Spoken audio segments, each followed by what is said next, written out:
Apareceu. Então, É que a minha... a Mônica, como sempre, faz a abertura, e aí depois passa a palavra para mim, e aí eu digo como é que vai ser, tá bom? Arrasou, arrasou. Se Perfeito. apresente Bem, naquele... eu sou a Mônica Siqueira, formo parte da Estrela Guia. A Estrela Guia, para quem não conhece, é uma associação em prol da cidadania e defesa dos direitos sexuais, com sede e atuação em Florianópolis e Grande Florianópolis. E nós estamos aqui com mais um encontro online, né, desde abril, que estamos realizando esses encontros, no âmbito de um projeto que se chama Mediadores de Conflito em Direitos Humanos, que é um projeto financiado pelo Fundo Elas, e que está em seu último mês. Então, nós temos uma grande satisfação com nosso encontro de hoje. Eu não vou fazer apresentações, porque já combinamos com a Patrícia e com a Jenny que será por conta delas. Então, eu agradeço a presença de todas as pessoas e, com certeza, vamos ter uma noite muito bacana, muito produtiva para todas nós. Patrícia, passo para ti. Então, o meu nome é Patrícia, né? Eu faço parte da Estrela Guia. Sou uma mulher cis, preta, gosto de me colocar enquanto queer em relação à orientação sexual.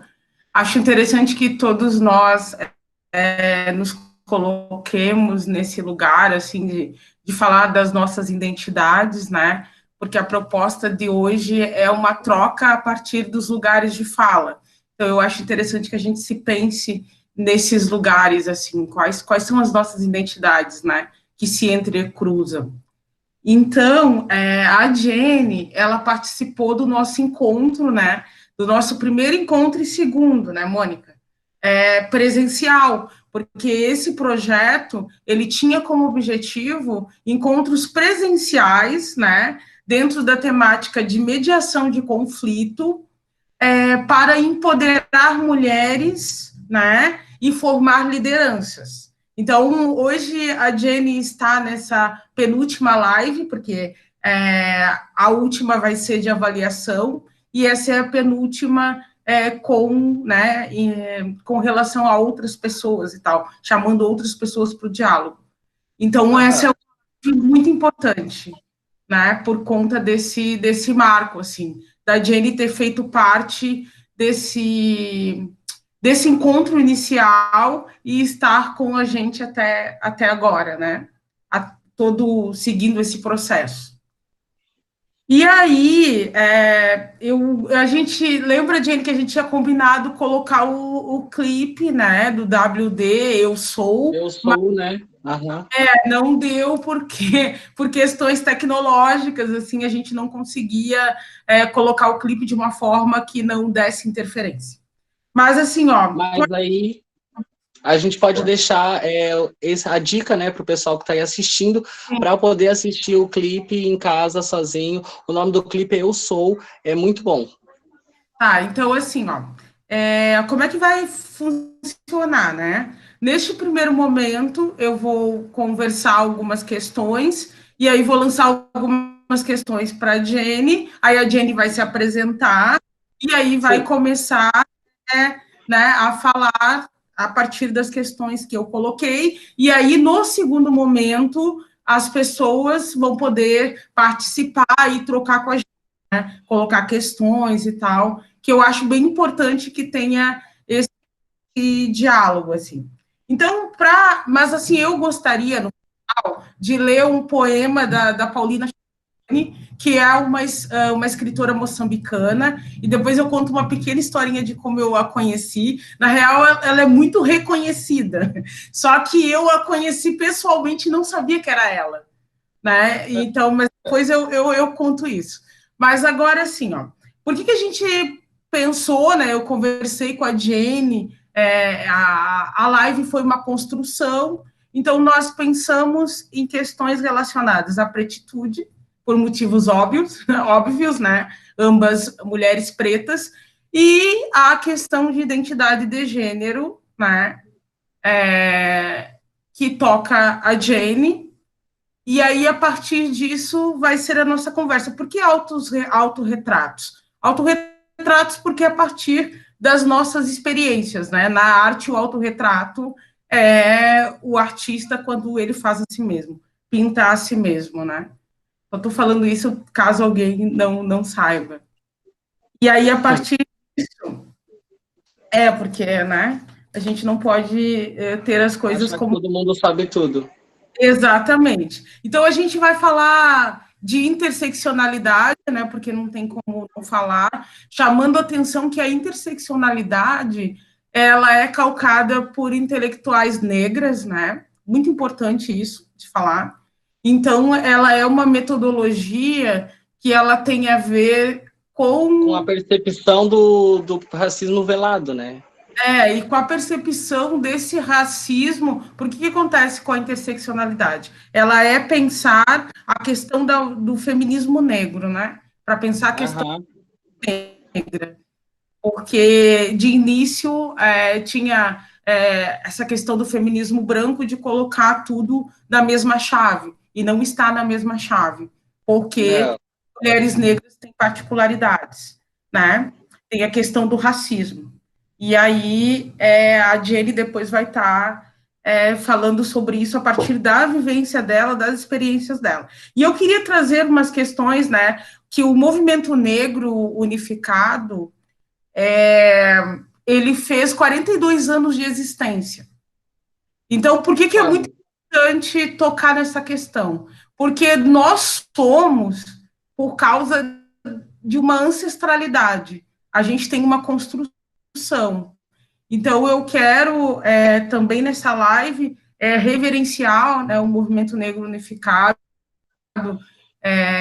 a várias pessoas fizeram isso essa semana, né? Várias pessoas que o movimento negro tem na minha vida.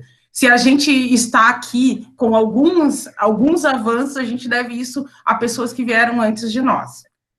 Então, era isso, né? O movimento negro unificado, ele foi fundado em 1978, em plena ditadura. Tá?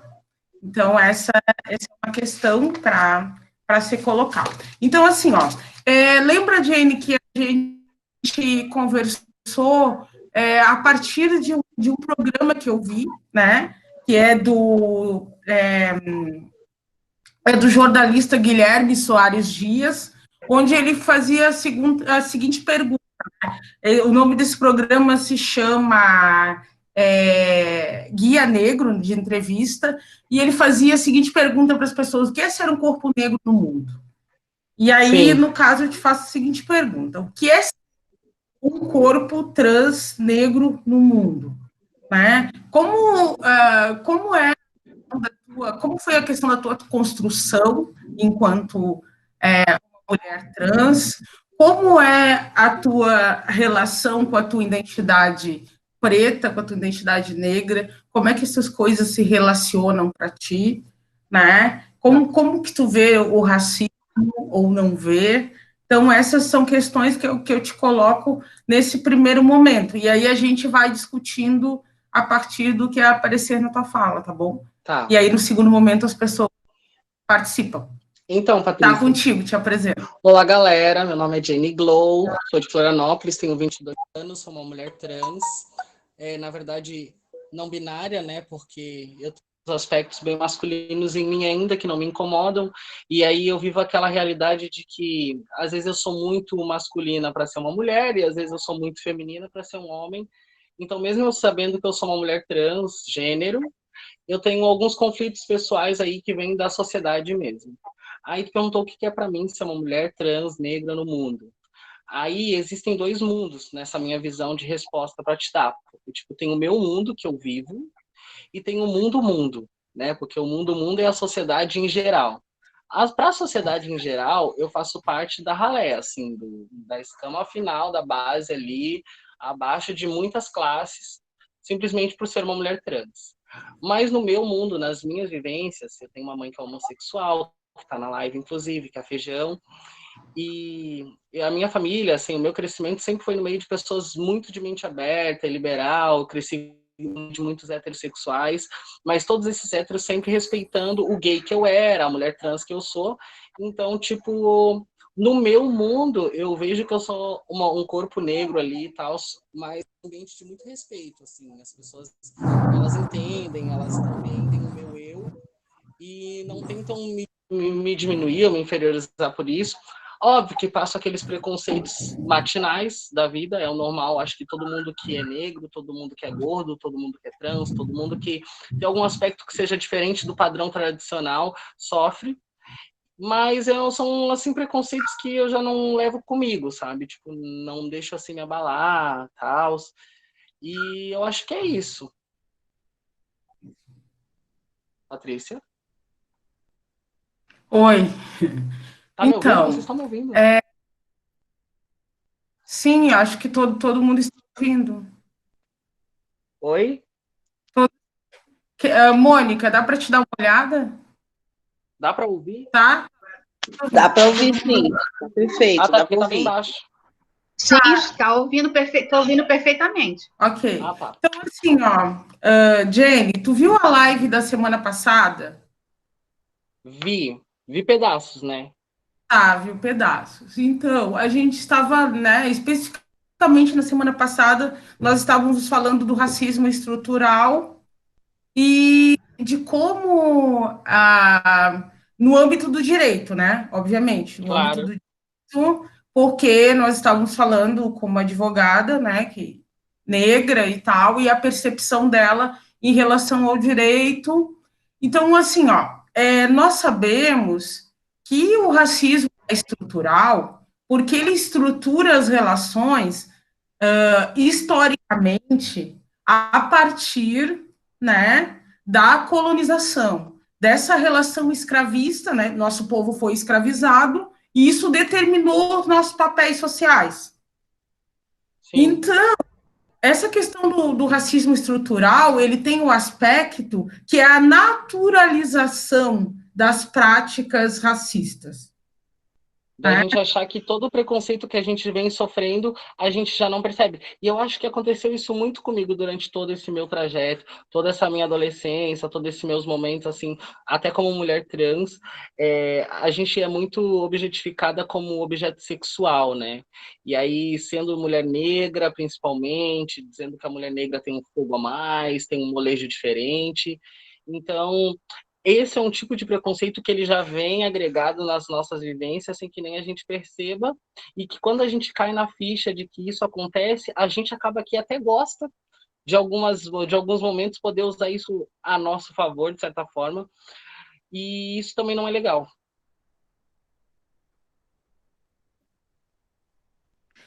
Isso é interessante porque eu estava vendo um documentário e nesse documentário eram especificamente a questão de orientação sexual. Então, eram homens negros gays que falavam exatamente disso, da objetificação dos corpos, né? Ou seja, em relação à questão do pênis. Então, ó, porque se a gente entende que o racismo é alguma coisa que deve ser combatida, então a gente tem a consciência, ela é muito importante, Sim. no sentido de que, ao não naturalizar, a gente tem que discutir, tem que debater, porque eu estava vendo alguma coisa sobre a questão desse racismo que ele está nas nossas amizades. Com certeza. E ele é É difícil, nas piadinhas. porque de repente. Ele está em vários Sim, aspectos assim exato. camuflados que às vezes assim, até a pessoa que faz esse racismo, esse preconceito, ela não percebe que está sendo um preconceito, porque para ela é normal, é natural, aquilo é uma brincadeira, entende?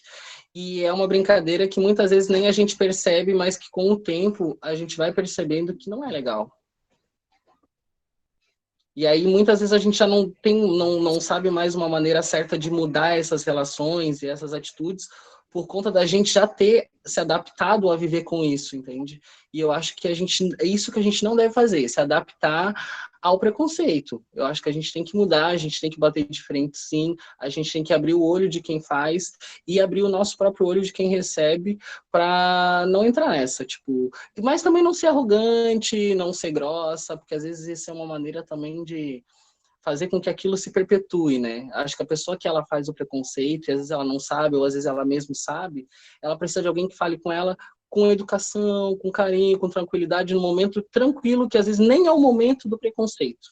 Num outro momento, onde a pessoa está aberta para ouvir e para entender que aquilo que ela fez naquele outro momento, ou que ela talvez faria mais para frente, não é legal, e aí faz com que ela mude essa opinião, essa atitude, assim, em relação a piadas ou a qualquer coisa, assim.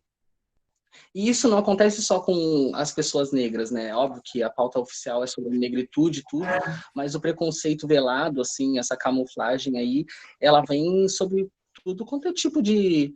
Como é que a gente pode falar? Tipo, não é piada, às vezes um comentário infeliz, que às vezes até a gente tem em relação a outra pessoa, e é um preconceito que está ali, que às vezes nem a gente percebeu, mas depois no fim percebeu, mas já falou, e aí vai de nós mudar e também fazer com que a outra pessoa mude também.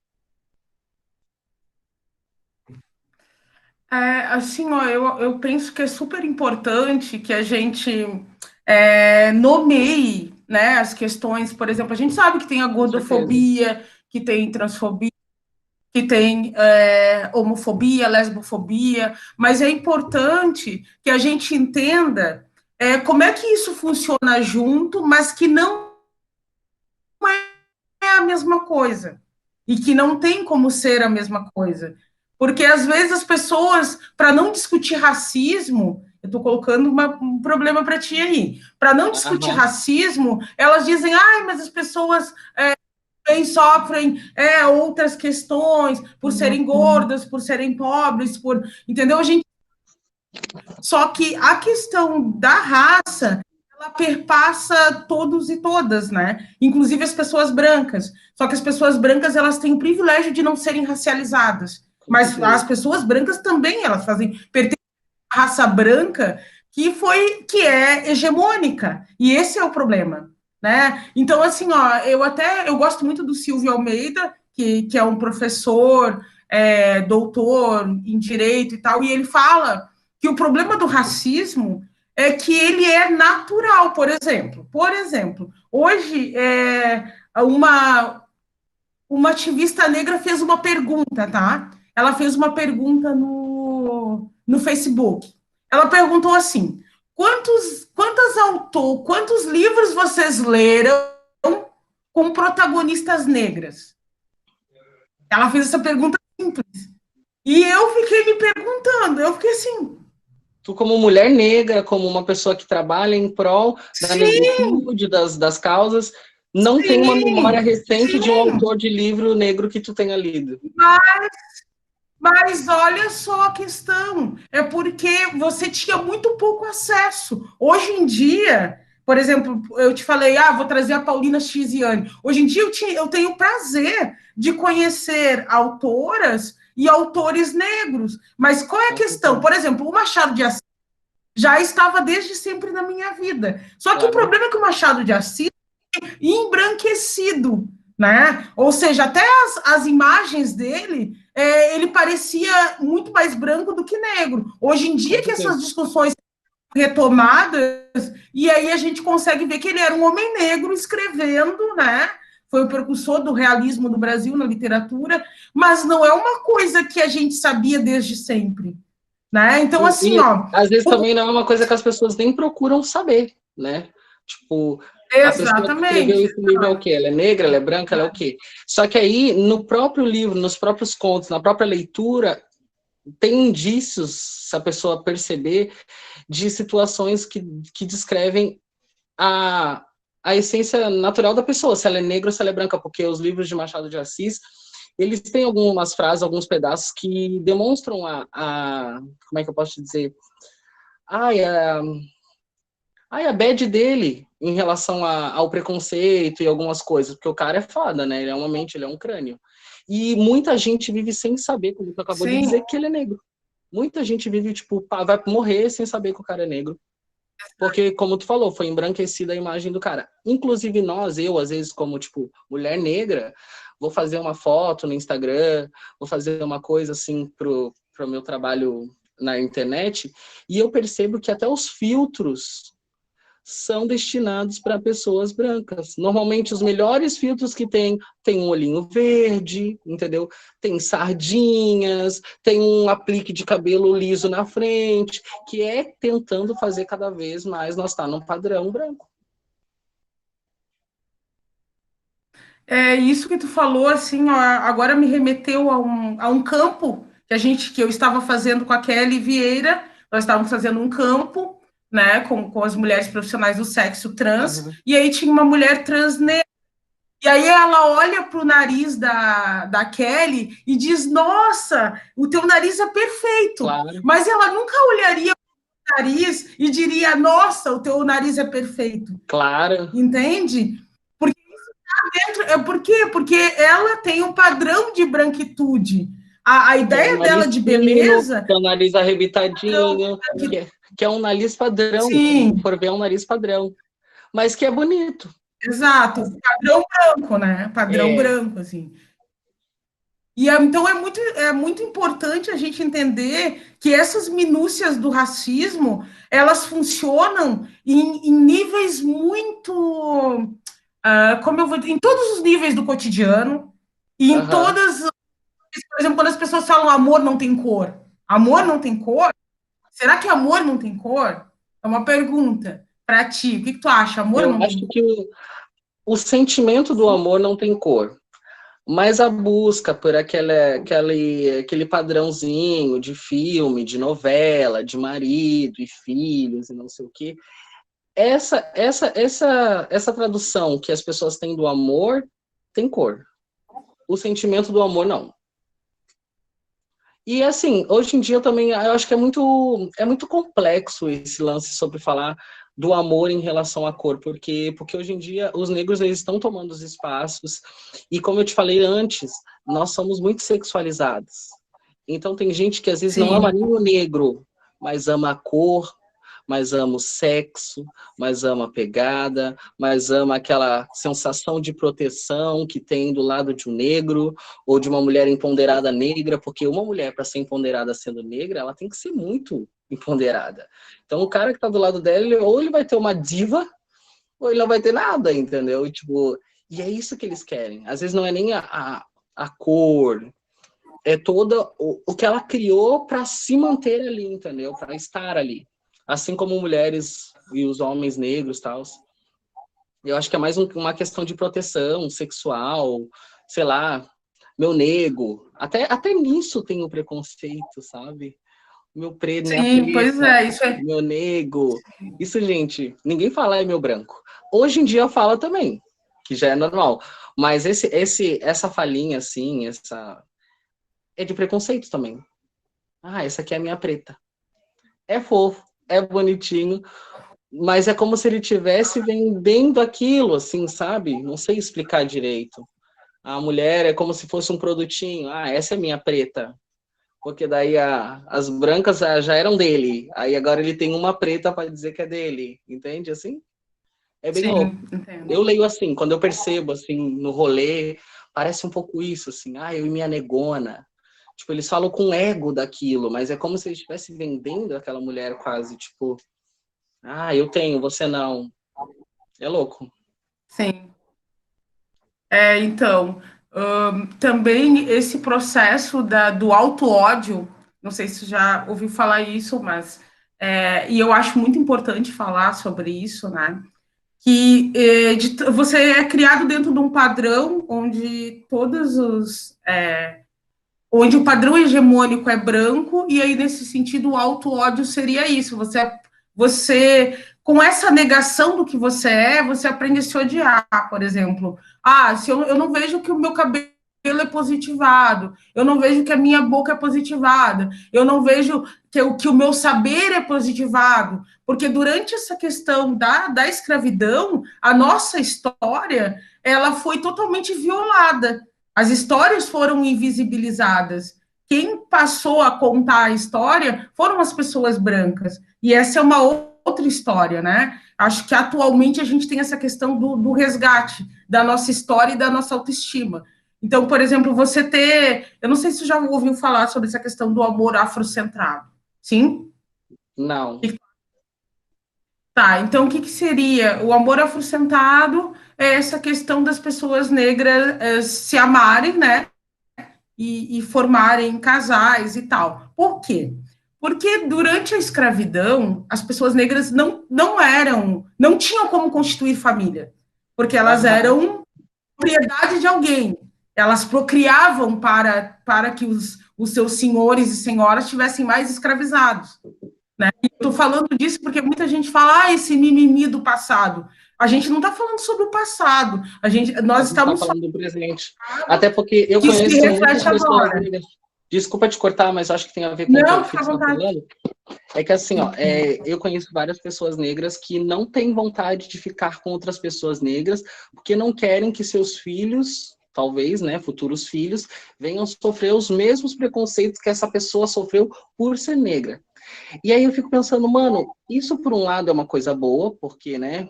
Mas não tem lado bom, porque o negro tá fazendo com que ele acredita naquele preconceito e quer poder que o seu filho, o seu neto, o seu bisneto, talvez até pratique um preconceito, porque ele não vai sofrer porque ele não tem um cabelo ruim, porque ele não vai sofrer porque ele não tem o nariz espalhado, porque ele não vai sofrer porque ele não tem um lábio grosso, entende? Então, tipo, esse pensamento de mães e pais e amigos meus, inclusive, de dizer assim, na moral, eu sou negro, mas eu quero uma namorada loira, eu quero um filhinho mulato, eu quero uma criança de olho verde.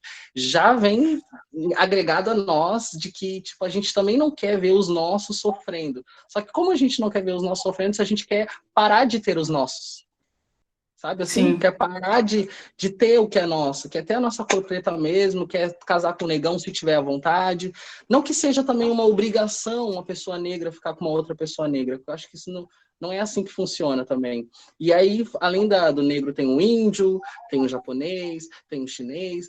É complicado, mas eu acho que essa fala de dizer, porque eu não quero que o meu filho, eu não quero que o meu neto passe por preconceito, como eu passei, isso só meio que prova o quanto o negro muitas vezes até ajuda com que o preconceito permaneça continuando, entende?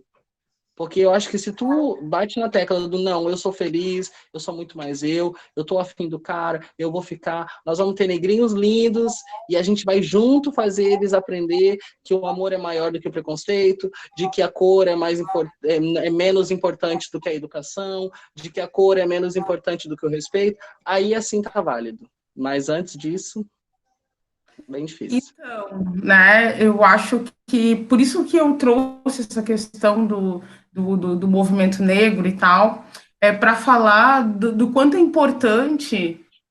O movimento negro falava, né, já falava da questão da violência policial, desde sempre, né, da violência policial, da falta de representatividade de pessoas negras na mídia, né? Então, de N questões. E assim, a questão das pessoas negras reproduzirem o racismo, porque eu acredito que as pessoas negras reproduzem o racismo. Eu não acredito que Com elas. certeza. Porque ser racista significa que você se utiliza de todos, não só do teu posicionamento enquanto branco, mas tem todo um sistema racista que respalda a tua branquitude. As pessoas negras têm poder. O que as pessoas negras, ao meu ver, fazem? Elas reproduzem o racismo. Por quê? Porque você aprendeu com as pessoas brancas o que é ser negro. E ser negro, dentro dessa concepção de branquitude, é uma coisa negativa. Né? Então, a questão da educação, não só a educação escolar, né? Por isso que tem a Lei 10.639, que é uma lei que ela vai pautar justamente os conteúdos relacionados à África, né? Às afro-brasilidades, para que essa criança construa uma autoestima. No sentido, porque eu te falei no início do auto-ódio, né? Porque o auto-ódio vai gerar essa questão de negar quem você é. E isso normalmente acontece, Patrícia, em época de escola. Época de creche, escola, adolescência, principalmente, para depois que teu corpinho está formado, depois que as pessoas começam a ver os traços reais do negro, passar de ser ruim para uma coisa sexualizada. É bem nessa idade ali, 14, 15, 16, o menino negro começa a se aflorar, a desenvolver os músculos, a mulher negra começa a desenvolver as curvas, né? A autoestima, que ela já aprende a entender cada vez mais, porque hoje em dia as crianças estão com mais acesso à maquiagem, essas coisas, né?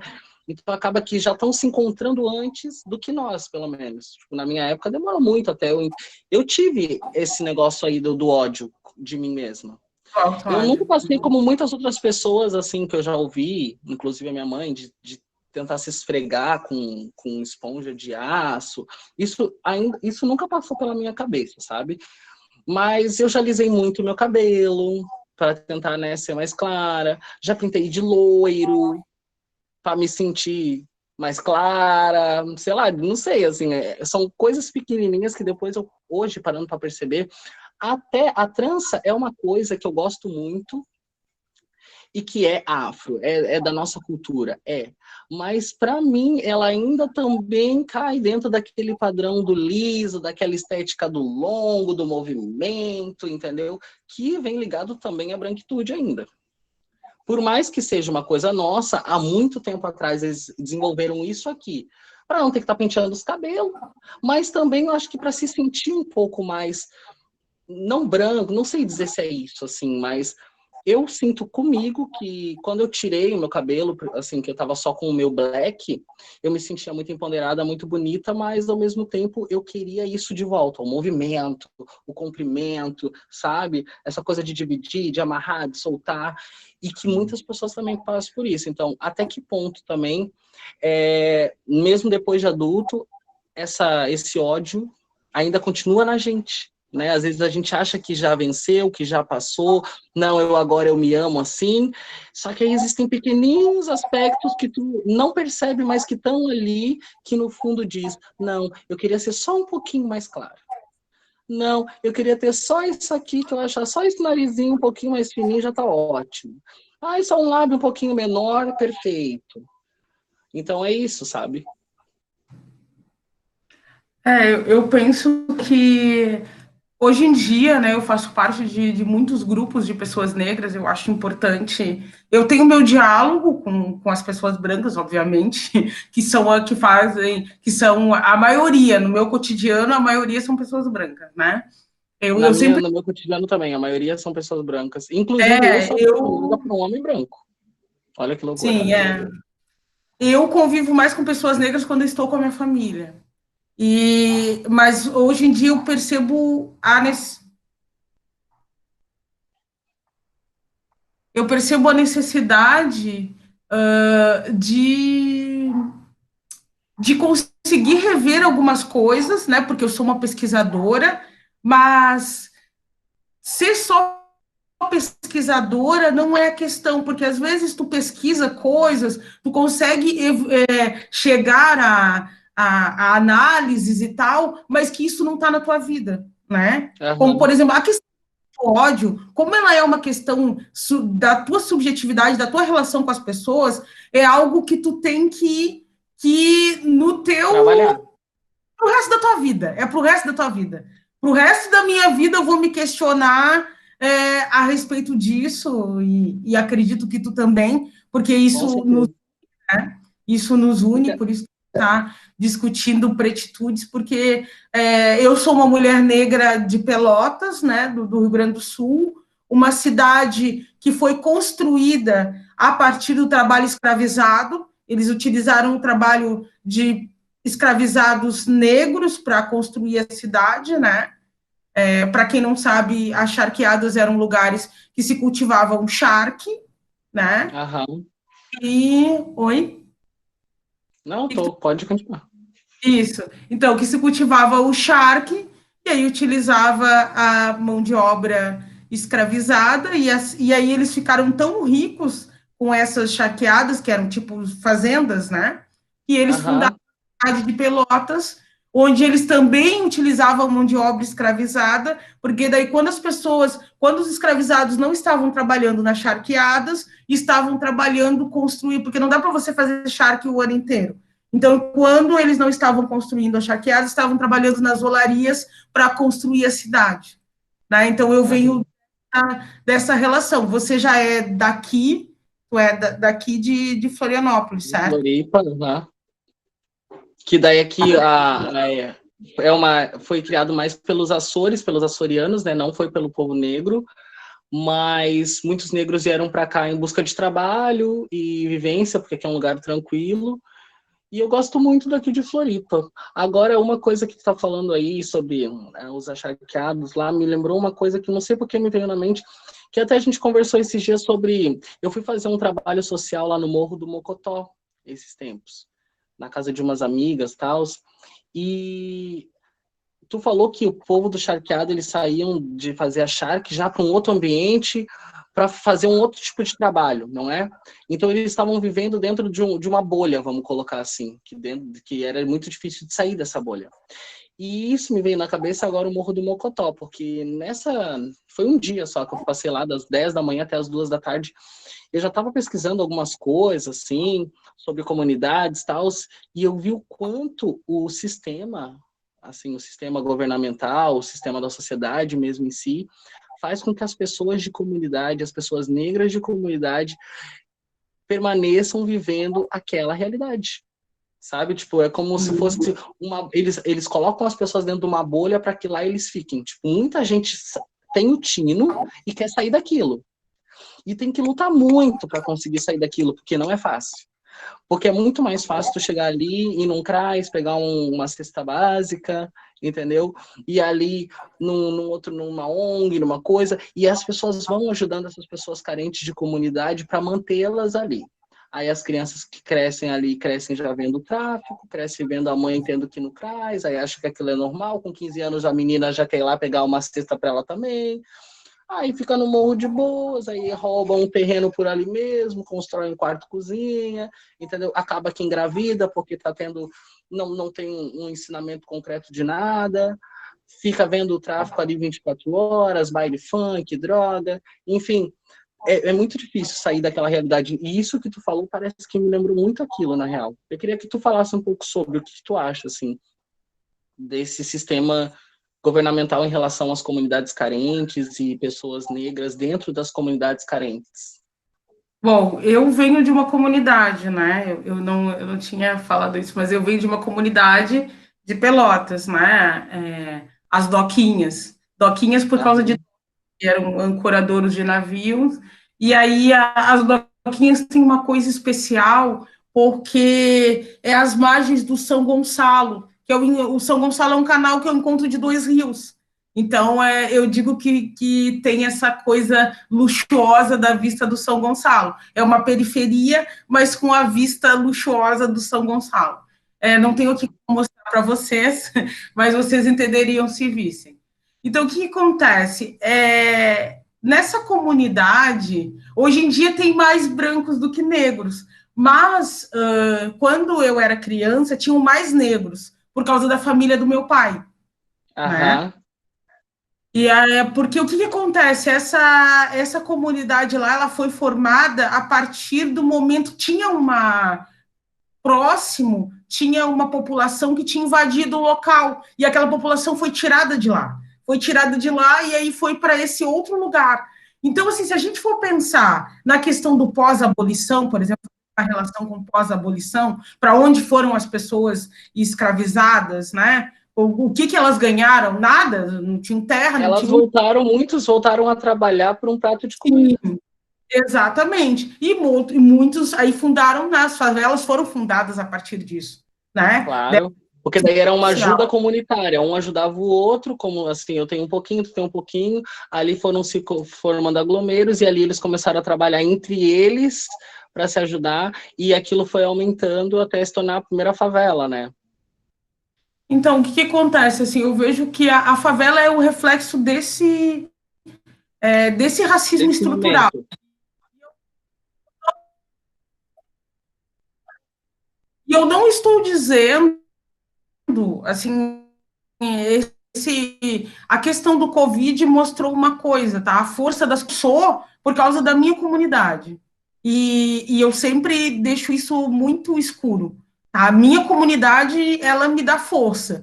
Então, assim, o que eu acredito? A questão das comunidades é essa mínima estrutura e esse descaso governamental, entendeu? É essa questão, é esse o problema. Porque lá existe muita criatividade, existe muita superação, né? Eu acho que essa coisa do Covid, né? Como tem as campanhas das comunidades, é nós por nós, né? Lá na comunidade das Doquinhas, o meu pai fundou um projeto social que hoje em dia é tocado pela minha irmã, né? Uhum. Eu acredito muito na nossa força. Eu penso que as pessoas brancas e a obrigação do poder público é reconhecer e dar condições para que essa força se eleve, entendeu? E não dizer o que nós temos que fazer e como nós Claro. temos que fazer.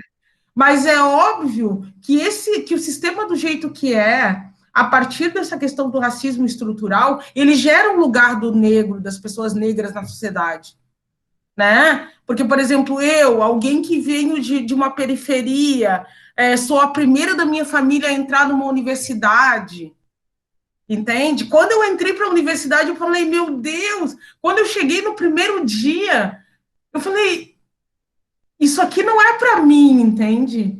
Porque eu não tinha referência. Eu não tinha referência. Óbvio que Tu se era uma das únicas lá dentro, no teu sim, momento lá, né?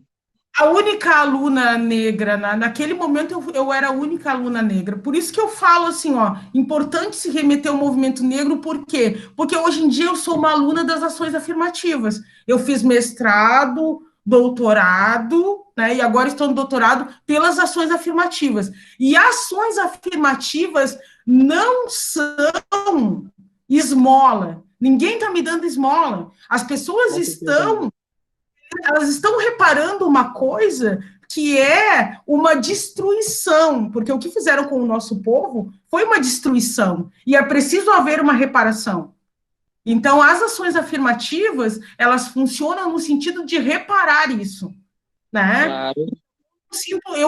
O fato de eu estar por ações afirmativas num doutorado, eu devo aos meus ancestrais negros, eu devo às pessoas que começaram Claro. antes de mim, assim. E E isso é um pouco chato também o lance, assim, eu acho que é super importante a gente crescer, evoluir, ocupar os espaços, mas eu acho que é chato também o lance de que nós, negros, muitas vezes temos que estar nos afirmando toda hora, se afirmando isso, se afirmando aquilo, porque dentro das nossas comunidades, no teu caso, né, dentro da tua própria comunidade, muita gente te incentivava a continuar, mas muita gente dizia que também que aquilo não era para ti. Quando tu estava em época de escola, até chegar na tua universidade, muita gente te incentivava, mas uma maioria dizia, não, aquilo não é para ti.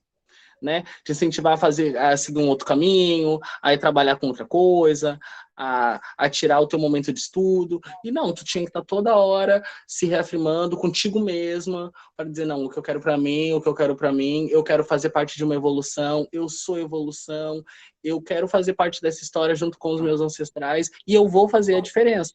Foi nessa que tu conseguiu chegar onde tu tá hoje, sendo, na época, a única aluna, hoje sendo professora, né, estando envolvida em tantos movimentos, e eu acredito que assim como tu, outras pessoas, hoje tu pode me passar, porque assim, ó, muita gente que está nessa live não sabe, mas tu foi minha professora quando eu era criança. E tu lembra disso? E tu foi a minha primeira professora negra.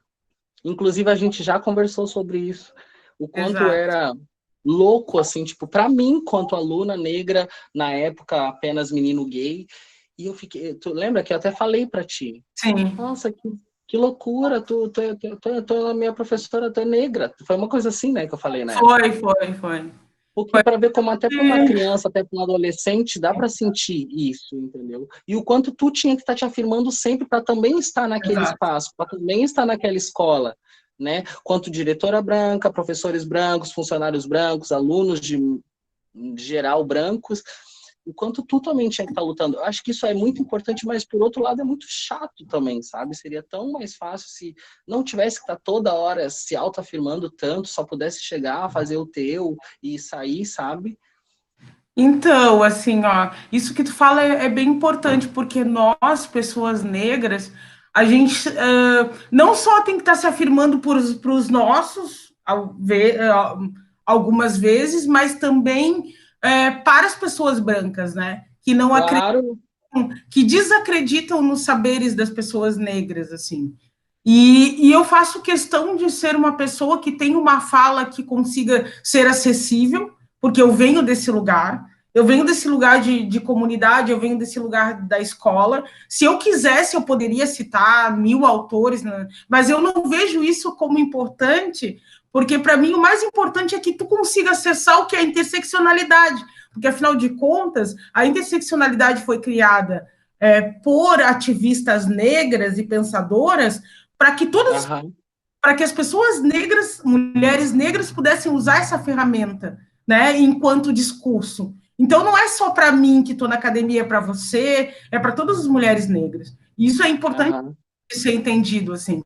E essa afirmação o tempo todo é que sempre quando eu penso nessa questão da nossa luta diária, eu penso nas pessoas que estavam na senzala lutando por liberdade, com todas as leis dizendo que elas pertenciam a tal fulano, a ciclano, entende? Então, Aham. quando eu presto atenção nessa luta, quando eu penso nessa luta anterior, eu fico pensando que para mim está mais fácil, entendeu? Com Não certeza. que Com sempre tem certeza, a que gente ser já assim. veio, a gente já nasceu numa era, num momento onde os acessos já eram mais fáceis para nós. Por Exato. mais difícil que fosse, ainda era muito Sim. fácil. Ainda é muito Exato, fácil. comparando a outros tempos históricos. Agora, gente, eu tenho algumas questões ali já, tá, Jenny? E aí, então, eu vou abrir para as pessoas se colocarem, por favor, coloquem questões e também contribuições para nós, tá? Vou abrir aqui, tá aberto, podem começar, então. A perguntar, ou até mesmo falar, né? Falar um pouco das Sim. vivências, um pouco Uhum. do que entendeu, o que acha. Se teve alguma fala nossa que a pessoa ficou assim, eu acho que nesse momento, tal, dava. Alguém? Então, aí a Kelly. Alguém, pessoal, feijão, por favor.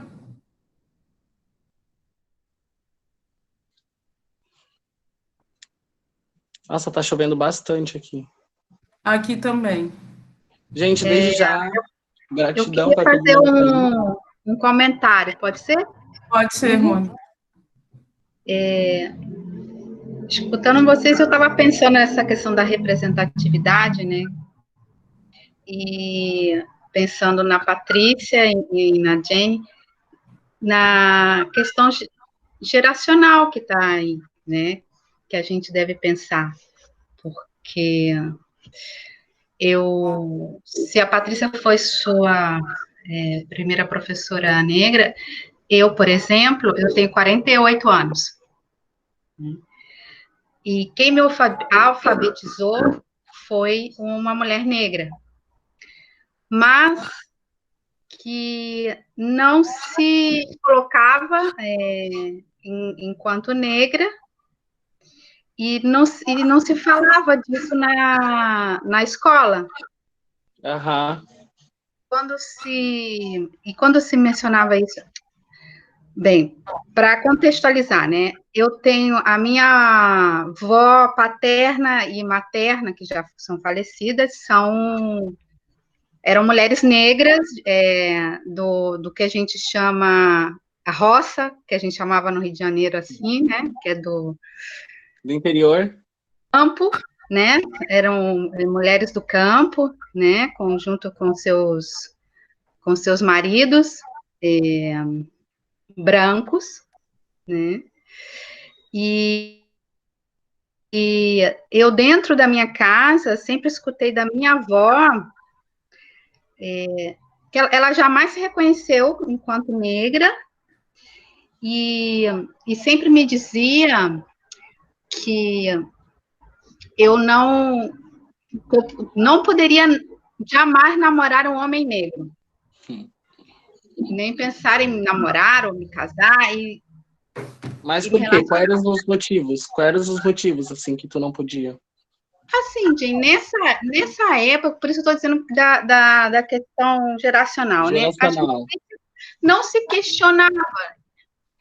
O que eu quero um pouco colocar é que todos esses questionamentos que você faz, bem, a Patrícia tem uma, né? Isso que hoje é possível, né? Muitos dos questionamentos eu penso assim, que hoje são possíveis serem feitos cotidianamente, né?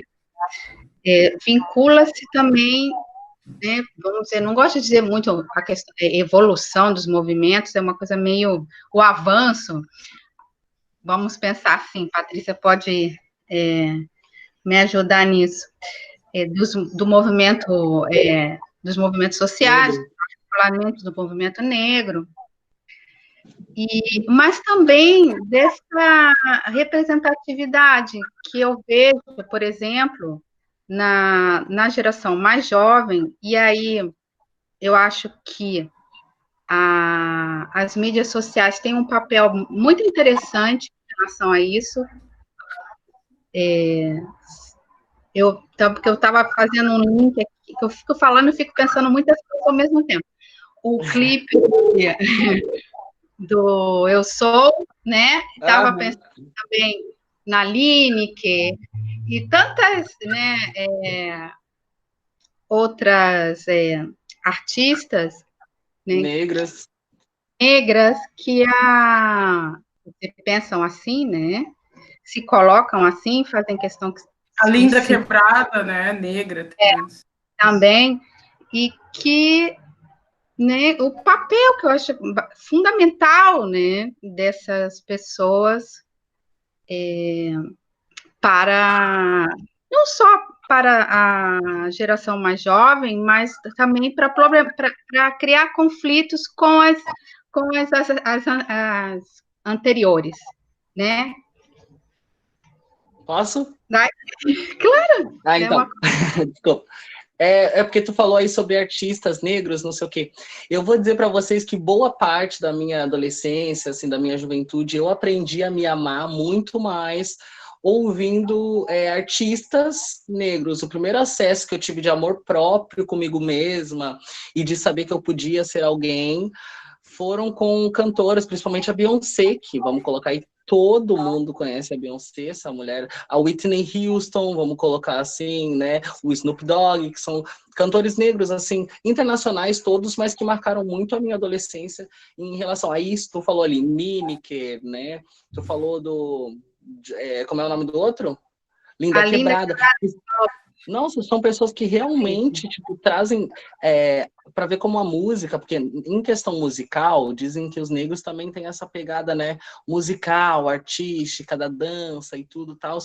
Então, é uma maneira muito legal de fazer com que as pessoas mudem suas formas de pensar em relação a elas mesmas e em relação ao próximo, levando arte. E eu acho isso muito interessante o que você está falando. Pode continuar. Mônica? É porque eu acho que tem uma diferenciação aí, né? Porque se você pensar que... Eu me lembro que há muitos anos atrás eu dava uma aula sobre mídia, antropologia mídia, numa faculdade no Rio de Janeiro. E trabalhei muito o papel de tintas representatividades na mídia e tal, e colocava muito a total ausência de um lado, a total ausência das pessoas negras, né, na mídia, ou quando se aparecia relacionada a determinados estereótipos, que já é algo já batido, a gente já sabe bastante, né? A mulher, né, sempre sexualizada, sensualizada, erotizada, né? ou se não, a empregada doméstica, o homem negro também, quando da música, sambista, né, pagodeiro. Então, que não sejam, mas é sempre estereotipado dessa forma, né? Eu vejo, assim, diferente, e quando não, muita relação da questão do jazz, do blues, né? Algo muito já que você não que a identificação é mais difícil, né? Ou com relação às igrejas, né? Aos coros das igrejas, o que eu vejo com o movimento de agora, pensando assim, artístico, é essa possibilidade de uma maior identificação, isso que você está colocando, de um maior, eu me identifico porque traz também o cotidiano. Você está escutando a história dessas pessoas, a trajetória, você, então você tem o processo de identificação fica mais próximo. É isso que eu quero dizer. E depois desses artistas, esses antigos aí, apareceram muitos outros, que é isso que tu falou. Aí, com as vivências, as músicas, as danças, a gente quer saber um pouco mais sobre o artista. Quando a gente acaba descobrindo um pouco mais sobre o artista, a gente descobre que eles também vêm de periferia, que eles também vêm de família pobre, de que eles também sofreram preconceito. E é nesse momento que nós, quanto jovens, às vezes até pessoas adultas ou crianças, começam a entender de que, eu posso também fazer a diferença. E, na real, eu posso sim fazer a diferença e vai dar boa. Eu só quero pegar essa questão da representatividade que tu trouxe, Mônica.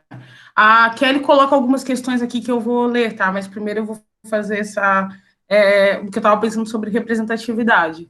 Com certeza, em relação à minha infância e adolescência, tu tem muito mais representatividade do que eu tive. Porque eu me criei vendo Sessão da Tarde e me colocando no lugar de uma mulher branca, porque todas as mulheres Azul eram brancas. Exatamente. E os homens sempre brancos. Então, naturalmente, eu não me imaginava no lado de um homem negro. Porque o que acontece com a tua subjetividade? Ela é o que a gente chama de colonizada, né? No sentido de que aquele padrão hegemônico branco, ele vai agindo nas pessoas negras porque tu não te vê representado. Hoje, o primeiro filme nigeriano que eu vi foi o Acontecimento.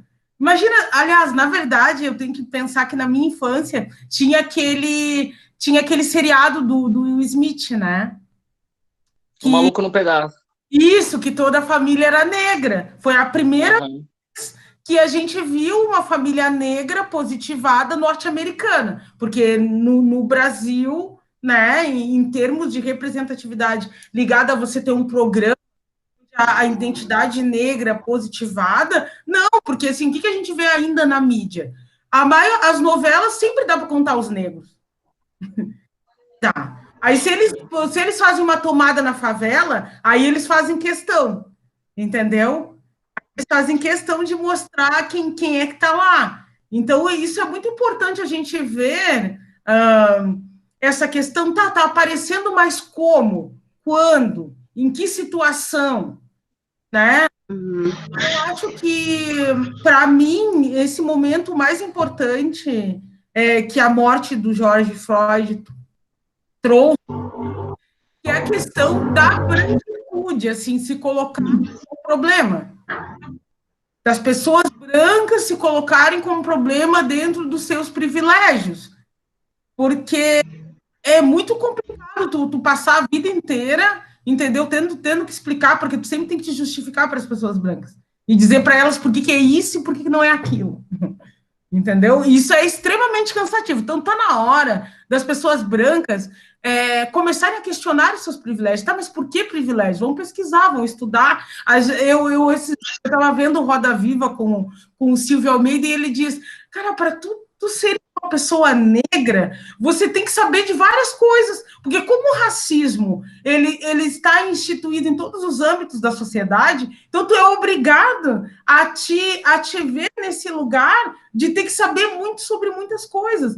Te impor sempre, se Exato. impor sempre.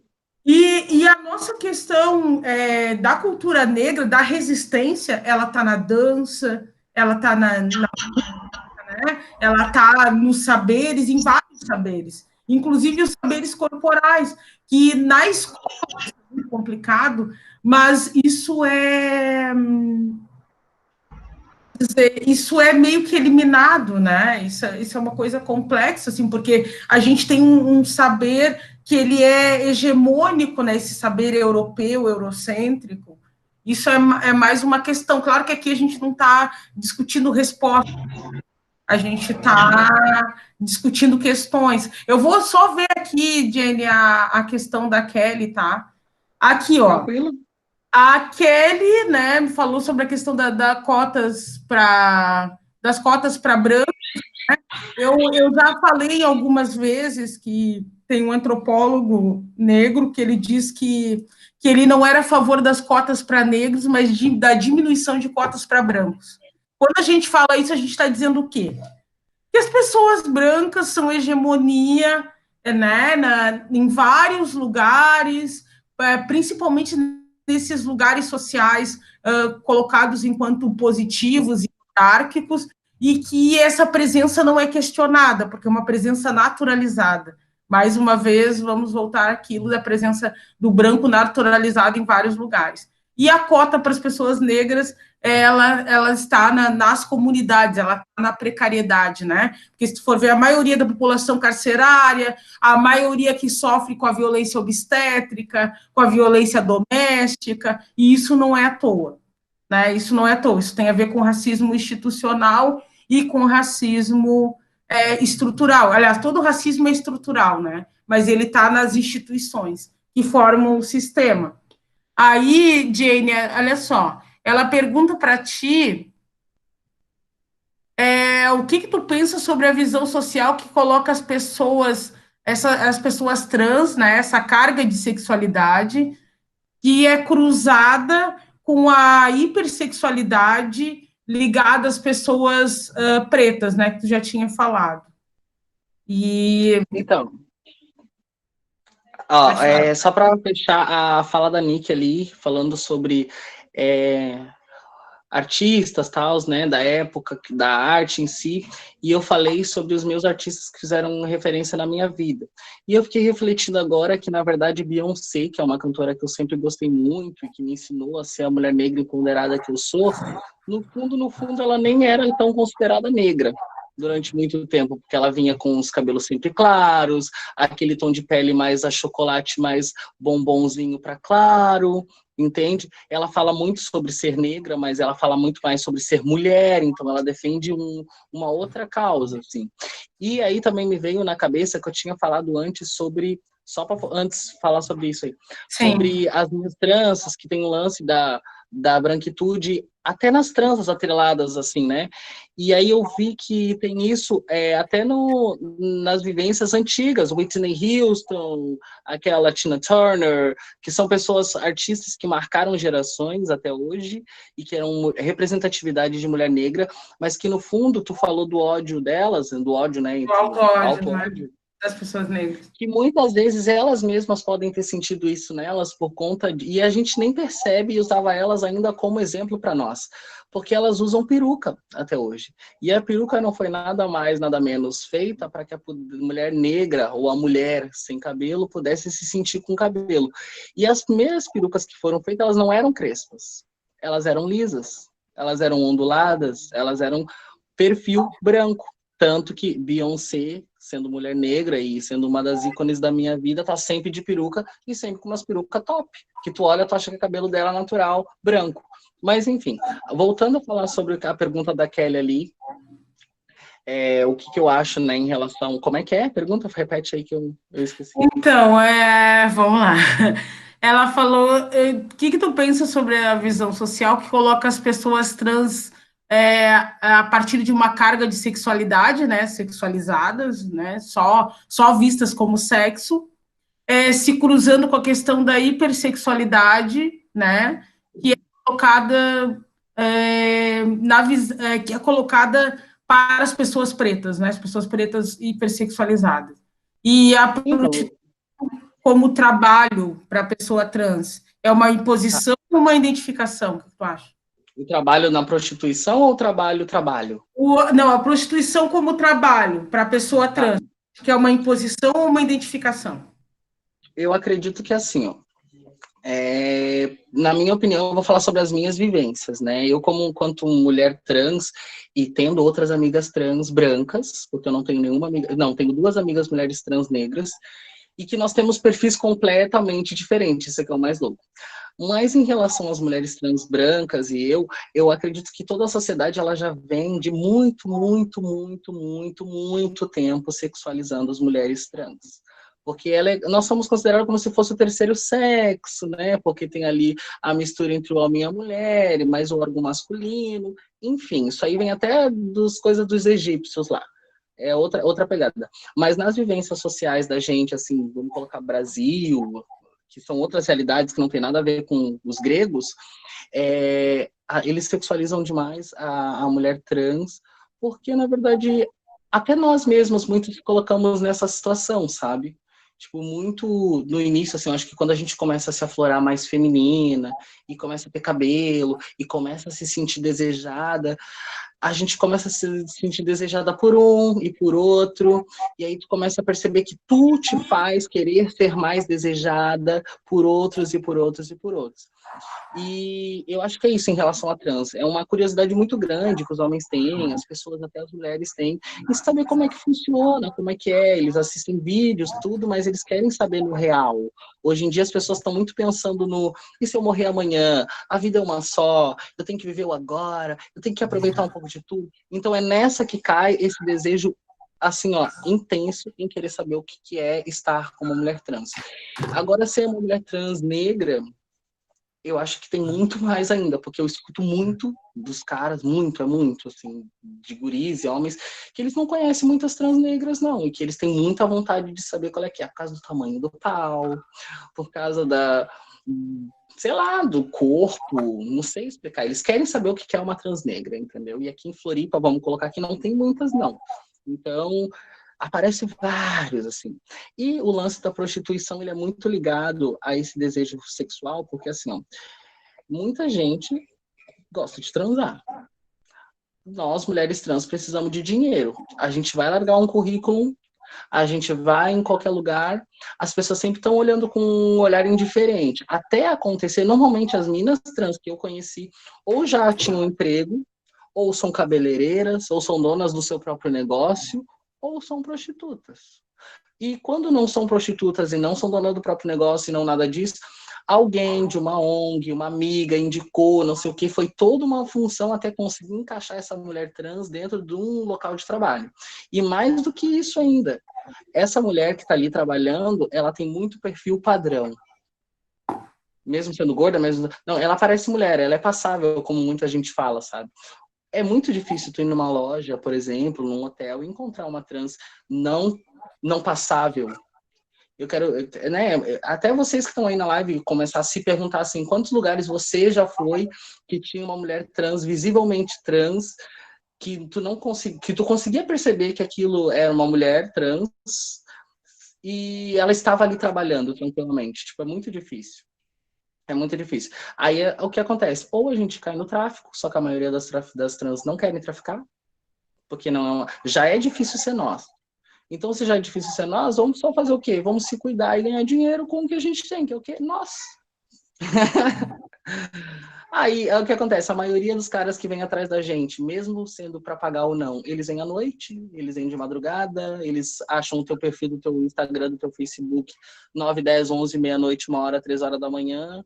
Aí, muitas vezes, a mulher trans, ela nem quer se prostituir, mas aparece um cara que fala assim, não, gata, te dou R$ 150 agora, vamos? Aí tu tá sem dinheiro, aí tu tá em casa, aí tu se vê numa situação em que, não, hoje eu vou. Aí do nada tu vai de novo, e quando tu vê, tu acostumou. Eu acredito que funciona muito assim, esse lance da prostituição e as trans. A falta de oportunidade, sabe? Simplesmente por tu ser o que tu é, e o acesso. O acesso, porque as pessoas elas te dão acesso. Só que o acesso que os caras querem dar é um acesso sexual. Eles querem saber, eles querem desenvolver essa curiosidade deles, e a partir disso eles pagam pelo teu silêncio, eles pagam pelo prazer deles. É muito louco. Eu espero ter respondido a tua pergunta, Kelly. Inclusive, eu queria que a Kelly falasse o que ela acha. Então, Abre o assim, microfone. é porque a Kelly, ela não vai intervir agora. Olha Ah, só, outra questão, aí tem uma questão da Suelen aqui. A Kelly diz que não tem condições. tá.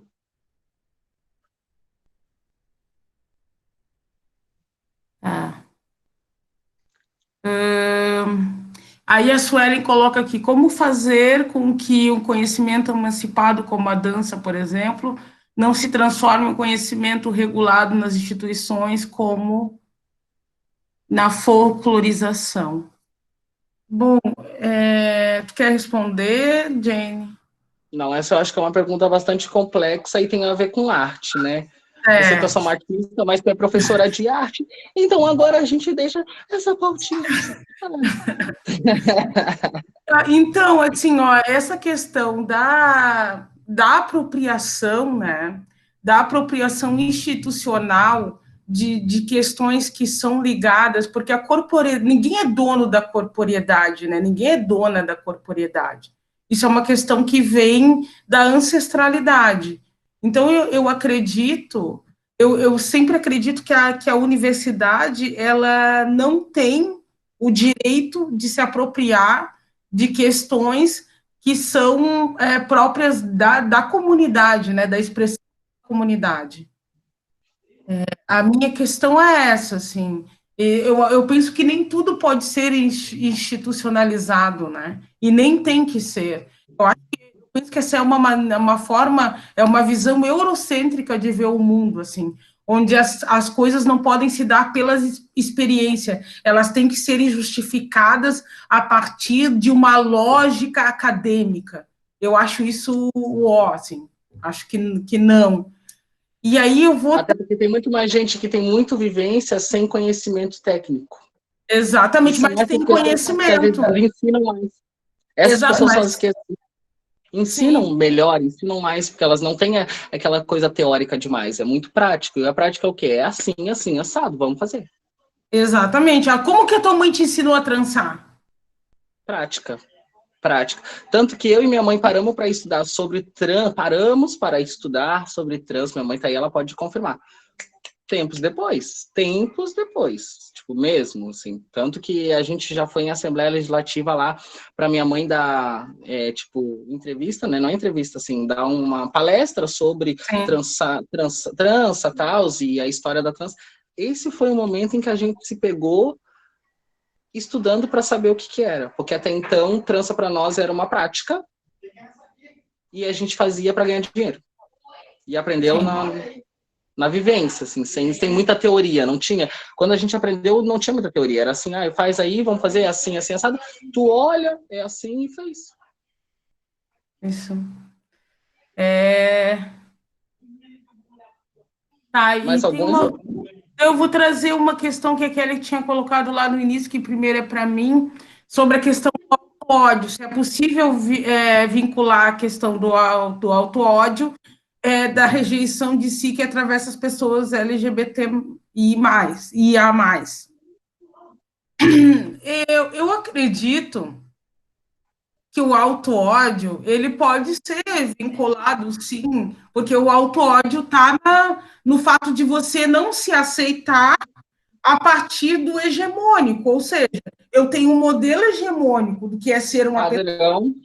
pessoa, o padrão heteronormativo, nananã, e aí eu vou me rejeitar porque eu sou parte daquilo, né? Eu tenho um amigo pessoal que eu já vi várias vezes ele falando assim para mim, e olha que nós já nos conhecemos há tempos, e ele já passou por vários processos, e ele é um homem loiro, olho azul. Em relação à aparência dele, ele é todo hegemônico. Mas, em relação à sexualidade, né, a orientação sexual, ele é um homem gay. Só que ele sempre me fala, eu invejo porque o meu irmão pode ter filhos. Olha só, olha a questão, e ele é um cara instruído, entende? Eu acho que o auto-ódio, né, opera aí no sentido de ele rejeitar que existem, primeiro que existem outras formas de ser, ele não precisa necessariamente ser pai biológico, né? E até pode, né? Ele pode fazer lá uma inseminação artificial. Sim, mas se ele não quiser passar por esse processo, ele pode adotar, fazer N questões. Só que, assim, para ele é uma coisa mal resolvida, não resolvida, essa questão de não ter um filho como uma mulher, entende? Aham. É uma questão para ele, assim. Então, eu penso que o auto-ódio, ele funciona nesse sentido, mas aí ele está ligado à questão de orientação sexual. Acho que você pode funcionar auto-ódio com N questões, só que não é a mesma coisa que você pensar a partir da raça. Mas o auto-ódio pode estar relacionado. Por exemplo, tu pode falar com relação às mulheres trans, por exemplo, negras que tu conhece. Existe algum tipo de rejeição delas em relação à aparência? Como é que é isso? Com certeza, com certeza. Tipo, ó, as meninas negras que eu conheço, tipo, duas delas querem fazer rinoplastia, entendeu? E, tipo, eu já tive um pouco incomodado em relação ao tamanho do meu nariz. Mas depois de um tempo eu passei a aceitar ele como ele é, foi como Deus fez. Se um dia eu ainda tiver nessa brisa e eu tiver como fazer, talvez eu faça assim. Mas daí é muito bom que eu tenha todo esse entendimento antes, que eu tenha conversado com muita gente que se aceita mais, porque assim, a gente acaba caindo em vários padrões, entendeu? E tu perguntando aí das minhas amigas trans, é o que tu falou da moça que falou do nariz da Kelly, por exemplo, sabe? Ela não adianta só ser uma mulher trans, tem que ser uma mulher trans, magra, bonita, peituda, rabão, com um rostinho de nariz fino, lábios carnudos, uma sobrancelha aparente, porque é todo um padrão que a gente vai construindo desnecessário, completamente desnecessário. E assim, ó, interessante, porque eu, como nesse lugar de professora de ser vista, né? Porque, por exemplo, Aham. dos alunos e das alunas, elas e eles fazem uma radiografia de ti. Então, e esse lugar de afirmação da aparência é também uma questão do meu nariz, da minha boca, do meu cabelo. Ah, professor, por que você não alisa o cabelo? Ah, por que não? E aí tu tem que estar sempre respondendo a isso, assim. E hoje em Não, dia. tu tem que te afirmar contigo mesma de que o que eu sou. Eu Sim, sou primeiro isso, eu sou exatamente isso. contigo, e aí depois, por isso essa questão do autorretrato. Eu acho que essa relação que a gente tem com a gente mesma é essa relação que a gente vai colocar para o mundo e vai se relacionar com as pessoas. Eu amo a minha boca, hoje em dia eu posso dizer isso. Eu sempre falo nos grupos de pessoas negras que eu faço parte, né? Eu amo a minha boca, amo o meu nariz, amo o meu cabelo, e posso dizer isso com todas as. Com, Convicções, assim, tu é convicta mas disso, com então. todas essas convicções que foram construídas, né? Que foram conquistadas, na verdade. Né? Que foram conquistadas nessa questão de me relacionar com pessoas negras, já com essa autoestima, né, aflorada, e eu poder compartilhar com elas. Porque daí aí a importância, de novo, da representatividade. Porque não basta que uma pessoa branca te diga, ai, mas não, teu cabelo nem é tão ruim assim, que às vezes as pessoas brancas fazem isso, né? Elas Uhum. levantar a tua autoestima, mas tu nem é tão negra assim, para te ajudar, né? Então é importante, assim, que as pessoas se coloquem nesse lugar de estranhar as suas falas, né? Teve uma vez, por exemplo, que eu fui falar com a professora, porque ela colocou lá a receita de negra maluca, né? Eu disse para ela, né? Em pleno século XXI, você colocar, ainda não saber que você deve colocar bolo Um de. bolo de chocolate.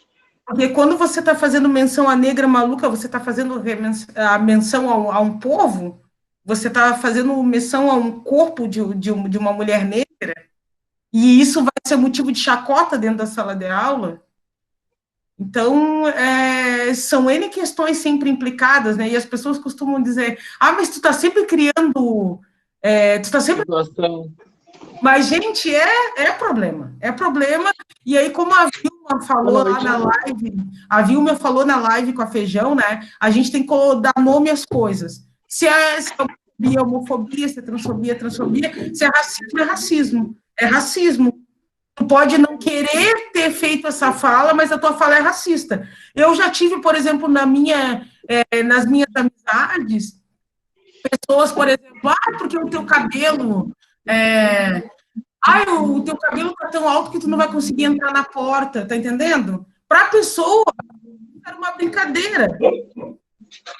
É uma pessoa branca. Para mim, aquilo é uma agressão, porque eu já não vejo mais com naturalidade isso. Isso não é natural. Porque isso faz com que tu queira sair desse ambiente e ir lá num banheiro dar uma diminuída. Já não faz mais. No meu caso, eu só quero que a pessoa se reveja nesse lugar. Né? E aí é importante, né, que a gente, no nosso cotidiano... Está acontecendo alguma coisa aí? Podemos continuar? Está acontecendo alguma coisa aí? A gente pode até continuar, mas assim, eu preciso terminar em 10 minutos no máximo. Porque eu não estou em casa. Daí o marido da minha vizinha chegou, tudo, e eu vou ter que... Então assim, eu só vou voltar ali na questão do... Ô, Jenny, para a gente fechar, assim, a Kelly colocou ali a questão do membro, então, né, que em relação à hipersexualização da mulher trans, o membro é o determinante. Mas com certeza. Eu recomendo vocês aí que têm essa dúvida em relação às mulheres trans a assistir a série Pose. Negra? Ela não tem nada a ver com... É uma série no Netflix. Muito vi. boa. Um dos episódios mostra a vontade da mulher trans de querer se transformar numa mulher mesmo, totalmente, né? E fazer a resignação sexual dela. E o quanto ela sofre pós fazer isso, porque o ser mulher trans, essa curiosidade de os caras terem em cima de nós, eles gostam desse diferencial, que é ter toda essa feminilidade, de quer ser mulher, de quer se cuidar, de quer ser cheirosa, feminina, ser mulher com o órgão. Porque se for fazer uma pepeca, perde a graça. Olha só. Ô, Jane, a Kelly coloca aqui, ela coloca aqui que ela gostaria de saber de ti sobre a questão do teu estudo e em relação a tu ter me tido como professora, se eu fui a tua única professora negra nesse tempo de escolarização. Então, no ensino fundamental, tu foi no ensino fundamental até a sexta série, tu foi minha primeira professora e única professora negra que tinha naquele ambiente escolar. Aí logo depois, eu não lembro se tu pegou a mesma época que tinha um professor de ciências, que era o professor Rafael, que ele era baiano. Não tive esse prazer. Então, foi mais ou menos na mesma época que eu tive aula com ele também. E só que aí depois, assim, o baque maior foi quando tu apareceu, porque foi a primeira vez. Depois, como já chegou um outro professor, começaram a aparecer outros professores ali no Colégio Ebias, que era o colégio que eu estudava. Uhum. E sobre meus ensinos, assim, o último professor negro que eu tive foi no ensino médio já, eu estava no 2º ano, e era um professor de química ainda. Só que ele ficou muito pouco tempo na escola, por motivos dele, não sei também. Mas sempre a maioria pessoas brancas, assim, dando aula para mim. Tive poucos professores negros. Ok, então tu faz as tuas últimas reflexões, pode ser, então, já que tu tem que sair, né, tá no ambiente que não é teu e tal. Eu não tô em casa. Últimas reflexões, que aí eu gostaria de encerrar com um poema, pode ser? Que é sim. rápido, assim. Pode ser? Aí tu faz as tuas últimas reflexões e aí eu encerro com um poema. Ou tu prefere... A galera que tá aí, né, ao vivo ainda com a gente, acompanhou toda essa live. Espero que vocês tenham entendido o que a gente trouxe para vocês como pauta, assim, de história. Eu sei que esse já é um assunto, muitas vezes, para muita gente, já é um assunto batido, um assunto chato, uma coisa assim, porra, mas é sempre a mesma coisa. Mas, gente, a gente precisa tocar nesses assuntos para que a gente entenda e consiga acompanhar a evolução. Porque, como a própria Patrícia falou, os nossos ancestrais lutaram muito para que hoje eu pudesse estar aqui, ó, no quarto da minha vizinha, que é branca, fazendo uma live usando a internet dela. Então, é muito importante eu estar aqui conversando com vocês, e vocês, como pessoas também brancas, estarem aí tentando aprender um pouco mais e tendo essa simpatia, se colocando no nosso lugar. Queria agradecer realmente muito todos vocês que estão aí. Falar que também, eu hoje em dia, os meus maiores preconceitos que eu vivo são muito por ser uma mulher trans, não é nem mais por ser, tipo, negra, porque, como eu falei, eu acredito que a gente é muito sexualizado, então as pessoas, elas querem saber o que está acontecendo, entendeu? Aí tem um lance também de que eu sou empoderada, eu tenho a minha casa, não peço nada para ninguém, a não ser Wi-Fi. Nesse momento. Eu espero que todo mundo tenha aí um bom fim de semana e que continue aí na semana que vem na próxima live.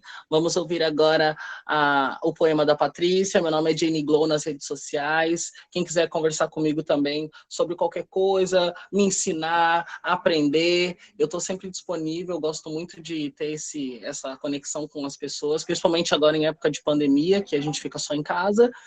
E é isso, gente. Se cuida, máscara para sair na rua, álcool gel, sexo. Me cansando. Chega. Ai. Pessoal, então assim, ó.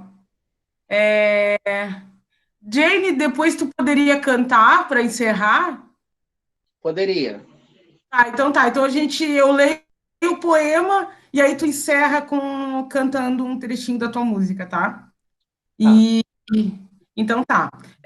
Então a Paulina Chiziane, como eu falei, algumas pessoas que estão aqui conhecem, é uma escritora moçambicana que eu tive o prazer de conhecer e olhar nos olhos, assim, e foi a pessoa mais impressionante, uma das pessoas mais impressionantes que eu conheci na vida, tá? E o nome da poesia dela é de um livro que se chama Canto dos Escravizados. E aí o nome do poema é Deixo-te como herança a minha vida. Tu vieste do lugar mais sagrado de mim. Refletimos-nos um no outro, no espelho do tempo. Sabes o quanto sofri para que pudesses existir? Sabe quantas feridas curei e quantas lágrimas chorei? Por isso te deixo em testamento a maior lição da vida. Ninguém te dará paz senão tu mesmo. Ninguém te irá embalar senão a força do teu canto. Ninguém te dará liberdade se não lutares por ela. Tu conheces a dor e a solidão do teu percurso. Luta e vence. Não há escravatura eterna. É isso? É isso. Então, galera, a música é assim, Agora... É disso que você ama, é disso que você gosta. Não estrague sua vida, não seja mais um bosta. Quando te questionarem, sempre dê uma resposta. Valorize e cuide daqueles que você gosta. É isso, galera. Boa noite para todo mundo. Jane Glow e Patrícia. Espero que tenham gostado. Que isso? Acabou? Beijo. Sim. Salve. Obrigada, Jane. Prazer.